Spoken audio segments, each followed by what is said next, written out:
¿Qué tal amigos? Vamos a ver un tipo de videos en el cual vamos a absolver dudas. Sé que algunos me preguntan demasiado en qué casos se toma en cuenta, dependiendo si hay reacciones, si son diagramas, si aplicas cortes, si aplicas el método de áreas, todo enfocado en un solo tema, que viene a ser ya sea para vigas, pórticos o cualquier otra estructura. Vamos a ver lo esencial. Digamos que tengamos este tipo de ejercicios, no sé, un apoyo empotrado, un extremo emboladizo, pero en esta ocasión lo vamos a unir con otro elemento vertical, más o menos así, ¿no? Estamos idealizando. Y quizás tenga diferentes cargas, no sé, 8 toneladas, 10 toneladas, 5 toneladas, qué sé yo, diferentes tipos de cargas, ¿no? Cargas distribuidas y nada más. Y sabemos que queremos quizás calcular las reacciones en un apoyo empotrado, que tiene tres: reacción a Y, una reacción horizontal a X, como también un momento en el punto A, ¿no? Todo eso se da en un apoyo empotrado. Pero ¿qué sucede? Hay algunas fuerzas o algunas reacciones, mejor dicho, que salen al ojo, ¿no? Si queremos llamarlo así. ¿Cómo que sale al ojo? Sé que no hay fuerzas horizontales en esta estructura, y como no hay fuerzas horizontales yo puedo ya simplificar o deducir que la reacción a X vale cero, porque no tiene equilibrio, pues. Y digamos que si hubiese, no sé, una carga de 8 toneladas, ahí sí, la reacción a X ya no vale cero, sino vale 8. ¿Pero en qué sentido? Hacia la derecha, para que exista el equilibrio. Eso es lo que sucede entonces. De la misma forma, quizás queremos hallar la reacción allí. Simplemente sumar las fuerzas verticales, encontramos la fuerza resultante de la base por la altura, quizás sea 5 metros, 5 por 10, 50, y sumamos, ¿no? 8 más 10, 18, más 50 sería 68, pero hay una fuerza de 5 hacia arriba, entonces vamos a restar, nada más sería 68 menos 5, me está dando entonces 63. 63 hacia abajo. Por equilibrio la reacción allí también debe valer 63. ¿Y qué falta? El momento. Pues entonces el momento tenemos que multiplicar fuerza por distancia. Desde este punto hasta la distancia del punto A, igualmente aquí y así sucesivamente. Creo que esos temas no son muy difíciles. Hay que tener en cuenta nada más algunos aspectos de cómo es que se va a equilibrar una estructura. Hasta ahí es el punto para reacciones. Quizás para cortes, yo sé que es más tedioso a veces cuando tenemos este tipo de tramos. Quizás un apoyo fijo y por acá no sé, un apoyo móvil, una viga isostática. Quizás haya una carga distribuida de esta manera, ¿no? Una carga puntual, qué sé yo, una carga triangular. Y lo que normalmente en el método que nos pidan, quizás nos dicen aplica el método de los cortes o de las ecuaciones. Y yo tendría que saber cuántos cortes va a tener esta estructura. Yo primero debería hallar las reacciones. No voy a estar calculando en realidad, porque no es un video para desarrollar un ejercicio, sino te voy a dar las pautas para que tú sepas cómo iniciar quizás en cualquier tipo de problema. Las reacciones de por sí, ¿no? Tenemos que calcular este cero, sale al ojo también porque no hay fuerzas horizontales, y otra reacción vertical para este apoyo. No nos olvidemos que hay fuerzas resultantes, pues, ¿no? En la carga distribuida. Y si yo quiero aplicar un corte, más o menos así, me conviene trabajar de izquierda a derecha, porque se vuelve un tramo más corto. Más o menos sería así, pues. La carga distribuida, la magnitud, y cuando hago un corte, recuerden siempre, de izquierda a derecha, los esfuerzos que se producen en ese punto va a ser de la siguiente manera. La cortante hacia abajo, momento antihorario y fuerza normal hacia la derecha. En este ejercicio, como no hay fuerzas horizontales, por lo general la fuerza normal vale cero. Y no nos olvidemos colocar la reacción vertical, ¿no? Y bueno, coloca la distancia de X, hay la fuerza resultante, 6 por X, esto se ubica en su centro de gravedad, si todo es X medio porque es una carga rectangular. Y bueno, y calcula la ecuación de la cortante y la ecuación del momento. Sencillo. ¿Qué pasa si me voy al corte número 2? Que obviamente se va a tomar en esta parte, porque ahí existe una variación de cargas, no hay ninguna carga en este tramo. Y coloco de la misma forma, ¿no? Corte 2, vuelvo a dibujar todo ese tramo, la carga distribuida y los esfuerzos que se producen. Coloco mi reacción, todo esto es la distancia de X. Esta distancia ya lo tenemos, digamos que sea una distancia de 6 metros, ¿no? De la carga rectangular. Ahí va su fuerza resultante, 6 por 6, 36. Ahí está. Y bueno, tendría que colocar o ubicar algunas distancias de la fuerza resultante de 36. Si hasta acá se ubica en su centro de gravedad, que es 3, esta distancia de 3 hasta el punto de corte sería X menos 3, ¿no? Porque todo es X. Y bueno, y así sigues armando esta secuencia de los cortes. Pero si te das cuenta, ya cuando seguimos avanzando se vuelve quizás más operativo o más extenso, ¿no? En esos casos a veces lo que yo también recomiendo es hacer un pequeño equilibrio. ¿Y a qué me refiero con ese equilibrio? Miren, más o menos así. Yo lo manejo de esta manera. Más o menos hasta aquí. Donde culmina la carga distribuida se va a generar un pequeño nudo y luego empieza nuevamente este tramo de acá. Luego en la carga puntual, el nudo, y acá está el tramo que yo quisiera ya tomar en cuenta.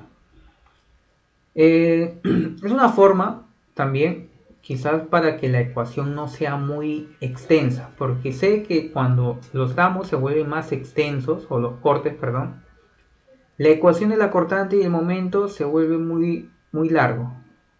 Y a veces nos confundimos a la hora de reemplazar en algún método, quizás trabajo virtual, métodos de otros cursos ya más avanzados, y al momento de integrar, qué sé yo, derivamos, etcétera, por un signo o por una raíz, qué sé yo, todo se va al tacho, ¿no? Y ese es un gravísimo error que cometemos. Entonces, para evitarme quizás cometer errores, para evitarme eso, tranquilamente puedo hacer un pequeño equilibrio, ¿no? Aquí justamente actúa una carga, no, perdón, en este nudo de acá, 8, a ver, esta parte de aquí como lo estoy tomando, bueno, la carga distribuida, el nudo, el tramo, le voy a colocar letras mejor para que se pueda ver de una mejor manera. Este es A, este es A, B, C, D y E. Colocamos A, el nudo B, acá el nudo C, finalmente, bueno, habría un nudo más, pero no es necesario por el momento. ¿Y qué hago? Digamos que esta carga valga 10, ¿no? Estamos inventando. Y la fuerza resultante, bueno, que sea igual acá, 36. Tengo que pasar en cada punto que está aquí, en cada punto de cada extremo, para seguir la secuencia, porque al final lo que yo quiero pasar aquí en este punto es la fuerza cortante, la fuerza normal en algunos casos, pero en este caso de aquí va a ser 0, ¿no? Y finalmente el momento. Sé que se producen estos tres esfuerzos porque estamos cortando, ¿no? Así que en esta parte entonces tendría yo que necesitar encontrar estos esfuerzos. ¿Y qué es lo que se hace al final? Acá recién empieza tu corte y se vuelve un corte de un tramo muy sencillo y muy práctico. ¿Cómo te va a quedar tu ecuación? Solamente dos valores o uno, no sé, dependiendo qué valor obtengamos. Entonces acá tendría que equilibrar, por equilibrio 10 y 36. Esta fuerza cortante debería ser 26, ¿sí o no? Para que sumado me dé 36. Pero no nos olvidemos el momento. Bueno, fuerza horizontal no hay. Para toda esta vida no hay. Momento sí, 10 por todo esto vale 6, recuerden, ¿no? 10 por 6 me va a originar un momento de 60. 36 por 3 me va a originar, vamos a ver cuánto. De 6 por 3 me va a dar 108. Y nada más, ¿qué sucede en este punto? ¿Cuál es el momento que tiene la mayor magnitud? Obviamente el de 108. 108 es mayor que el momento de 60. Entonces acá tengo que restar, pues 108 menos 60 me va a dar 48. Pero ese 48 ¿en qué sentido va a tener? El del momento con mayor magnitud, antihorario. Pero por equilibrio, el momento en ese punto debe ser en el otro sentido. En otras palabras, en sentido horario, que es opuesto a este sentido de aquí.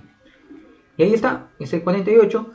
¿Qué sucede en este nudo? Se equilibra, pasa el momento también de 48, pero en el otro sentido, antihorario. En este punto B no hay momentos, colocamos 48. Fuerza cortante hacia arriba, acá sería hacia abajo, en este otro punto de acá hacia arriba, finalmente en este tramo 26, acá 48, y así equilibramos en todo el tramo, acá sería 26, acá va a haber un momento, ¿no?, que lo vamos a tener que multiplicar, eso ya lo dejo para ustedes, mejor dicho. ¿Y qué hubiera sucedido si acá en el punto B nos hubieran puesto un momento? No sé, un momento de 10. Entonces coloca pues momento de 10 y haces el equilibrio, ¿no? 48 y 10. ¿Quién es mayor? ¿En qué sentido va? Y va en este punto de aquí. Todos esos esfuerzos los pasas a este punto y recién haces tu corte. Y el intervalo es desde este nuevo tramo, que es del punto C hasta el punto D, ¿no? Quizás sea 2 metros, 3, no sé. Bueno, esas son una de las consultas muy frecuentes, digámoslo así, en donde tienen ese tipo de problemas. A ver, déjame pensar otro problema quizás con respecto a estos temas. Mucho veo que hay dudas y pocos videos he visto, pero sí hay, cuando tenemos cargas trapezoidales, ¿no? Digamos que es de esta forma.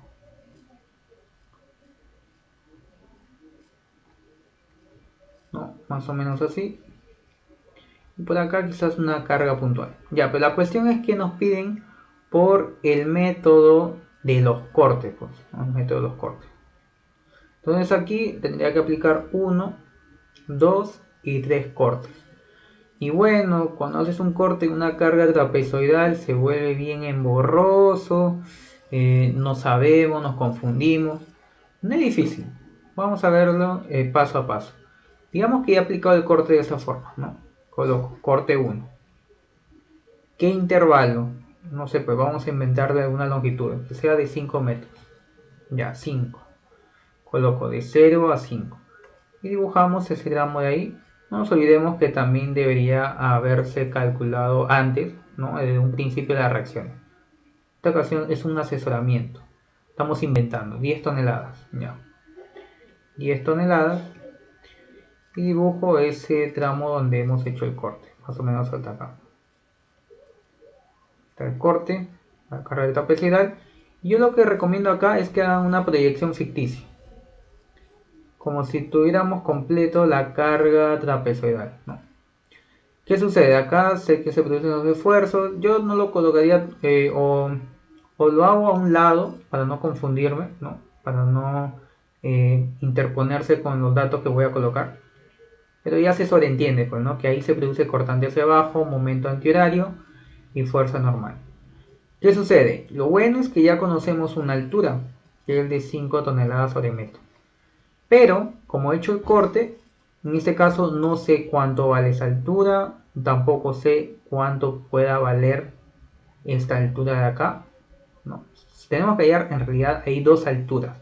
Una para la carga triangular, y lo estoy coloreando, y el otro para la carga, bueno, aunque la carga rectangular ya lo tenemos, ¿no?, que ya es de 5. ¿Cómo calcularía alguna de estas distancias o quizás esta distancia triangular? Para eso tengo que aplicar lo que viene a ser relación de triángulos. ¿Conozco la altura real de la carga triangular? Claro que sí. Miren, si nosotros hacemos esta proyección, a ver, si hacemos esta proyección, te vas a dar cuenta que la carga rectangular vale 5. ¿Y cuánto vale la carga triangular? Esta magnitud de 10 en realidad es medido desde el punto 0. Y por lógica, a 5 le faltaría 5 para que llegue a 10. Entonces, esta de aquí, esta altura vale 5. Pero esta altura de acá no conozco, lo voy a colocar h. Entonces indicamos altura mayor del triángulo, que es 5, es sobre la base del triángulo, que es 5 también, es igual a la altura menor de este triángulo pequeño, de color amarillo, h, sobre su base menor, que recuerda, como estamos aplicando un corte, esta distancia es x. Con la finalidad de despejar el h, 5 entre 5, 1, y x pasa a multiplicar. Finalmente h vale x. Ya tengo entonces la altura, tengo también esta altura de la carga rectangular que estamos cortando. Y bueno, se han dado cuenta que no ha sido complicado. Así, de esta manera entonces podríamos ya calcular lo que viene a ser su fuerza resultante para la carga triangular. Ya sé que su base es X, su altura también es X, dividido entre 2. La fuerza resultante para la carga rectangular, base por altura, la base es X, por la altura que es 5, y ahí lo tenemos. Ubicamos las distancias, X medios. Acá para una carga triangular del ángulo recto le corresponde 1/3 de X o de la base. Y nada más, generas tus ecuaciones y ya tranquilo puedes empezar con el procedimiento. Eso es lo que sucede entonces, pues, ¿no? Cuando tenemos este tipo de cargas trapezoidales. A ver, otro tema en específico, a ver, quizás, déjenme recordar otras consultas que muchos me preguntan. En este tema estamos abarcando ahorita consultas del curso de estática, ¿no? Que son diagramas y bueno, creo que ya se me ocurrió algo, quizás para armaduras también, es un punto muy importante, que a veces nos solemos, mejor dicho, equivocarnos mucho. Quizás voy a dibujar una armadura así para ver cómo sería su análisis. Digamos que sea de esta manera, este punto.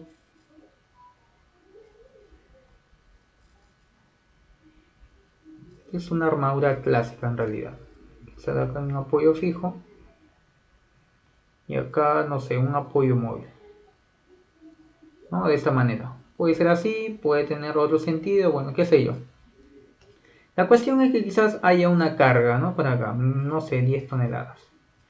¿Qué ocurre? Ya lo he mencionado, en este tipo de elementos, lo normal es que te pidan calcular las fuerzas internas que se producen en cada barra, ¿no? La barra B, BC, CD, este de acá vamos a colocarle E, ¿no? Pero hay algunos elementos que ya por defecto vale 0. Por ejemplo, este nudo B, cuando nos vamos a ese punto, en el nudo B, si le hago un zoom a ese nudo, sé que va a concurrir la fuerza BC. También sé que va a concurrir la fuerza BA, como también la fuerza de B hacia E, ¿no? ¿Qué sucede? No hay una carga actuando en el nudo, pero yo sé que esta barra que tiene un cierto ángulo de inclinación que no conocemos, voy a colocar alfa, sé que tengo que descomponer, ¿sí o no? Fuerza B seno de alfa, y acá sería la fuerza B coseno de alfa.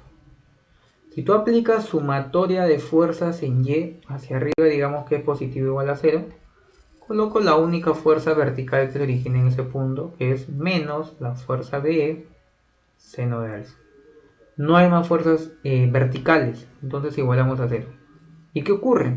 Como no hay fuerzas en la cual se puede equilibrar, directamente podemos decir que la fuerza B vale 0, ¿sí o no?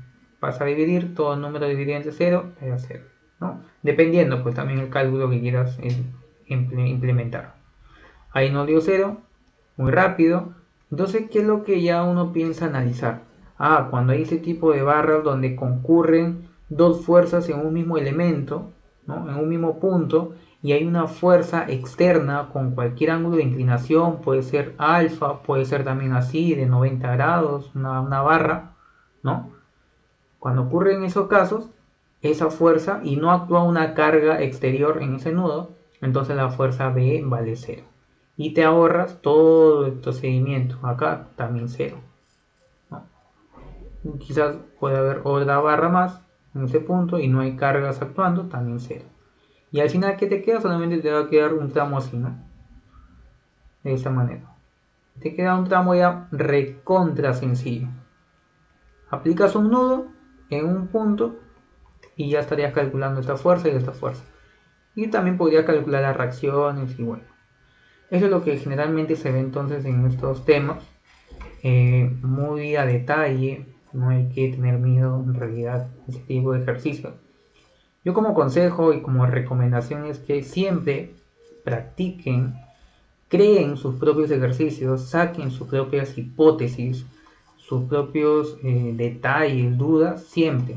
Y traten de comprobarlo a veces con algún programa, algún software que tengan a la mano, porque de esa manera es la única forma entonces que se puede aprender. Sé que hay libros, sé que hay tutoriales, un montón de información, pero ya depende de cada uno cómo es que quiera analizarlo. Y bueno, si te gustó el video puedes recomendarlo, darle like. En realidad de esta forma apoyas también el trabajo que vengo haciendo.